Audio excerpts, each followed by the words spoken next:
Ang selebrasyon ng ika-56 na founding anniversary ng Moro National Liberation Front Davao City State Revolutionary Committee ang pagpapahayag ng suporta ng samahan para kay Pastor Apollo C. Quiboloy ng The Kingdom of Jesus Christ na kilala bilang isang individual na may malaking respeto at kumikilala sa paniniwala ng ating mga kababayang Muslim. 56 years. This is the commemoration of the Jabida Massacre. So, muna nag-celebrate sa Moro National Liberation Front ay katong nga panahon, 23, more or less, Moro records sa Jabida was massacre, and that's the trigger na organize activism sa Moro. So, kinahanglan nga na ay resistance. Because during Marcos Sr., naimugso ang Moro National Liberation. So, every year, nag-celebrate ni Moro National Liberation Front. Sa naganap na pagtitipon, inihayag ni Attorney Emmanuel Fontanilla na bilang abogado, hindi nila nakikita ng anumang bahid ng katotohanan ang mga ibinabato kay Pastor Apollo C. Quiboloy. Aniya, nakakalungkot na ginagamit ang Senado para mag-akusa ng mga inosenteng individual. What we are not happy of is what the government treating Pastor Quiboloy.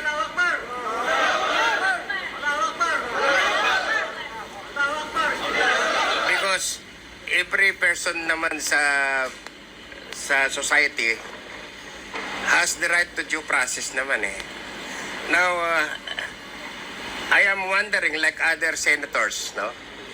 Being a lawyer, I'm wondering, ano bang batas ang gusto ni Hontiveros? Correct. We cannot see anything that he can still improve with our laws on these things that the allegedly accuse Pastor Quiboloy. Wala kami makikita eh. Correct. As a lawyer, wala akong makikita. Ang batas ang makukuha niya dyan, many nagagawin. senators are also in the same observation. At yung mga complainant naman their cases were already dismissed eh. Kaya lang, sabi nga namin, itong ginagawa ni Senator Hontiveros is not actually an aid of legislation eh. It Correct. is an aid of humiliating or humiliation addressed to Pastor Quiboloy. Napakasakit po yan. At Humiliate, embarrassment. we cannot understand, no?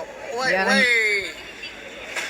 Why use the Senate in order to persecute somebody? Exactly. Why don't you just go to court? Ayon naman kay Rolando Asis Mong Ulamit, ang Secretary General for Political Mobilization and current State Chairman ng MNLF sa Davao City, na hindi umano makatarungan ang ginagawang trial by publicity kay Pastor Apollo. As we observe sa mga YouTube, social media, has been persecuted siya. Marag walay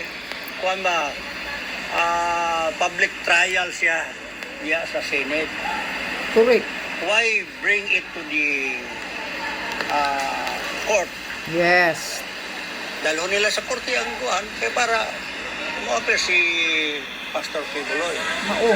Correct, So, Jim. pakita na to dapat in aid of legislation na pero nahimo naman silang Korte. ang rule, nahimo naman silang court, nahimo na silang judge. Correct. So, katanaw na mo mura og bias kay daghan og followers si Pastor Apollo Quiboloy nga mga Muslims, and he recognized, he love us. Yes, sir. He love us Muslims. So, as Muslim, we also love him. Wala pa man gyud may anak gyud nagkahimamat. Hopefully this will reach to Pastor Apollo Quiboloy na we are here. We feel the oppression in your heart. Yan. Pag hindi inyo ihinto ito, magkagulo talaga. Itong panggugulo nyo kay Pastor. Tungod kay naagihan na muna. Dahil dito, nagpahayag din ang ating mga kababayang Muslim ng MNLF na kahandaan itong lumaban para sa katarungan kay Pastor Apollo C. See, Kibuloy. handa silang lumaban. Ang sa akin lang, I really appreciate our first meeting and you convinced me as a true person. Ang sa akin lang po, of course, you are a religious person. Only God can design everything. No? We surrender to our God. But nevertheless, ang sabi nga ng ating mga matatanda, I can never help you if you do not help yourself. No? Parang gano'n, no? So, God cannot help you if you will not. So, we will be doing everything as our chairman said already. We are in full support of Pastor Apollo Kibuloy. And of course, as we surrender to our God, we are praying for His redemption. I think that's the term. For His redemption and that He would be given justice. Para kay Mr. Kibuloy, gusto ko ipaabot sa kanya na i-maintain niya yung pakikisama niya sa mga tao. Kasi doon lang gagaling ang kagandahan ng tao. Correct. Pag inayos o maayo ang pakikitungo mo, talagang ang mga tao bibilib sa iyo. Tama. At silap ang lalaban para sa iyo. Exactly. Sabi po kay Pastor, tabangan gud siya sa tanan tibuok ni Danau, iguo sa gud siya. Kaya siya isa ka pastor nga maayuhon siya sa tao. Anak lang ni labi na kani mga tausog, Muslim, Islam, Christian, Pastor dancing. Pastor Kibuloy. Kay ngano katong next last year akong bana tabang na siya dito sa bukid bito sa May Tamayong. Nagato na sila dito, ma'am. Wala pa na nagyana si pastor gitabangan gyud siya baayo. Kay buutang siya nga Yeah, pagka-pastor. he helped a lot. Ang mensahe ko kay Sa para mga sa poor, kang si Pastor Pastor. Kibuloy nga unta kaluyan sa aula nga masulbad ang iyang mga problema tungod sa mga laing lugar labi na dito sa Luzon. Makigbisog gud mi, labi na kami mga Islam. Lahi mi kami nga Islam. Basta ang among tumong gyud sa nga mutabang walay pagduha-duha, walay pagtraidor, basta tao maayo amo gyud nang tabangan. Correct. Dili mi mahadlok.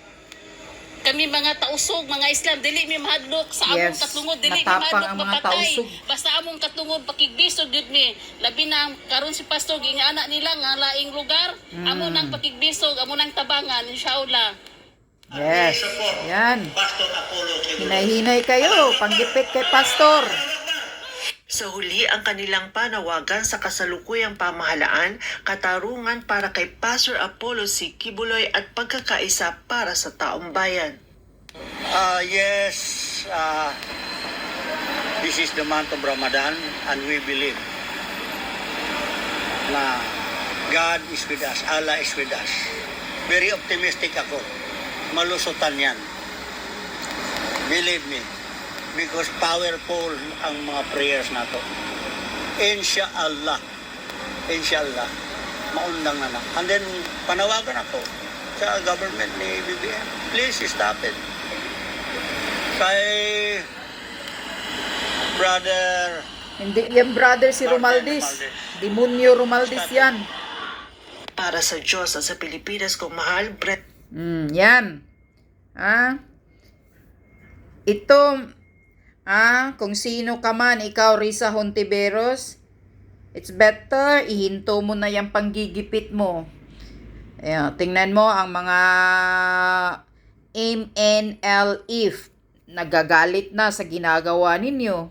Dahil nakikita naman talaga na hindi patas yung pag-iimbestiga mo. Tama naman yung sinasabi dito eh.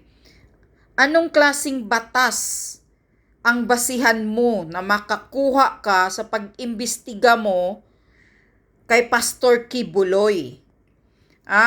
Anong klaseng aid of legislation ang kukunin mo dyan? Kasi yung Senado, ang ginagawa nila, pag nag-imbestiga sila in aid of legislation, dyan sila magkukuha ng basihan na batas na para magagawa nila. Pero itong si Risa Hontiveros, anong klaseng batas, Risa Hontiveros, ang basihan mo dyan sa panggigipit mo kay Pastor Kibuloy? na yung mga proteksyon sa mga women's, mayroon ng yung batas. Ha? Tama sila. Dapat isampa mo na sa korte doon. Kasi may ebidensya din si Pastor Kibuloy na ihalag doon sa korte. Takot kayo, nakakainis pa kayo ha. Pinaghahandaan talaga ninyo na i-contempt ninyo si Pastor Kibuloy. Kasi pinapakita nyo na yung kulungan. Kapal ng mukha mo, Risa Hontiveros. Kayo nasa Congress. Mga kapal ng mukha ninyo ha. Talagang balak nyong ikulong nyo si Pastor Kibuloy dyan sa Senado or sa Congress. Dahil pinapakita nyo na yung kulungan niya. Balak nyo nang i-contempt siya, ikulong. Gusto nyo lang talaga mag-attend si Pastor Kibuloy dyan sa hearing ninyo sa Senado or kung sa congressman para ipahiya ninyo. Ipapahiya ninyo. Yun lang yun. Sisirain ninyo ang reputasyon ni Pastor Kibuloy. Pero nga, ang katotohanan, nakikita ng taong bayan. Hindi pa rin yun nasisira si Pastor Kibuloy. Dahil tingnan nyo, itong mga NLF, Moro National Liberation Front, nagsasalita na handa silang lumaban para sa katarungan ni Pastor Kibuloy. O ano yan, pahiwatig na yan sa Risa Hontiveros. Matakot na kayo.